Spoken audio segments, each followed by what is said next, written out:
Viewers, আমরা এখন প্রবেশ করতে যাচ্ছি বরকতময় মাস জিলকদে।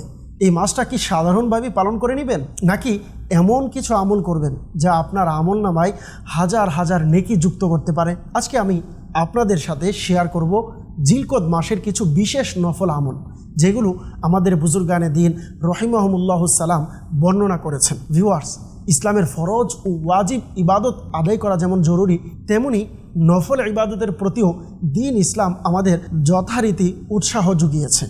বছরের মধ্যে কিছু বিশেষ দিন ও রাত আসে যখন আল্লাহর জিকির করা, রাত জেগে ইবাদত করা এবং রোজা রাখার ফজিলত অনেক বেশি।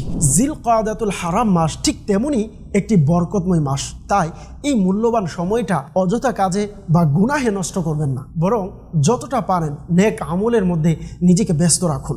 এখন আসুন একে একে সেই বিশেষ আমলগুলো সম্পর্কে জেনে নিই। নাম্বার 1, যে ব্যক্তি জিলকদ মাসের প্রথম রাতে 4 রাকাত নফল নামাজ আদায় করবে এবং প্রতি রাকাতে সূরা ফাতিহার পর 23 বার সূরা ইখলাস পাঠ করবে, আল্লাহ তাআলা তার জন্য জান্নাতে লাল ইয়াকুত পাথর দিয়ে তৈরি 4000 ঘর বানিয়ে দেবেন। প্রতিটি ঘরে থাকবে মণিমুক্তা দিয়ে সাজানো সিংহাসন, আর প্রতিটি সিংহাসনে বসে থাকবে একজন হুর, যার কপাল হবে সূর্যের চেয়েও বেশি উজ্জ্বল।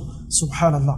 মাত্র একটি রাতের 4 রাকাত নামাজের বিনিময়ে এত বড় পুরস্কার। আর দ্বিতীয় আমল, এই আমলটা পুরো মাস জুড়ে করতে পারবেন। যে ব্যক্তি জিলকদ মাসের প্রতিটি রাতে 2 রাকাত নফল নামাজ এভাবে আদায় করবে, প্রতি রাকাতে সূরা ফাতিহার পর 3 বার সূরা ইখলাস পাঠ করবে, সে প্রতি রাতের বিনিময়ে পাবে 1 শহীদের সমান সওয়াব এবং 1 হজের সমান সওয়াব। আর তৃতীয় আমল হলো জিলকদ মাসের প্রত্যেক জুমার দিন 4 রাকাত নফল নামাজ আদায় করুন এবং প্রতি রাকাতে সূরা ফাতিহার পর সূরা ইখলাস 21 বার পাঠ করুন। আল্লাহ তাআলা তার বিনিময়ে লিখে দিবেন হজের সওয়াব এবং উমরার সওয়াব। ভিউয়ার্স, জুমার দিন আমরা এমনিতেই মসজিদে যাই, একটু বেশি সময় দিন, এই 4 রাকাত নামাজ পড়ুন এবং হজ ও উমরার সওয়াব নিয়ে ঘরে ফিরুন। ভিউয়ার্স, এই আমলগুলো আমাদের বুজুর্গানে দিন রহিমাহুমুল্লাহুস সালাম বর্ণনা করেছেন আমাদের আখিরাতকে সুন্দর করার জন্য। আল্লাহ তাআলা আমাদের সবাইকে এই মুবারক মাসে বেশি বেশি নেক আমল করার তৌফিক দান করুন। আমিন।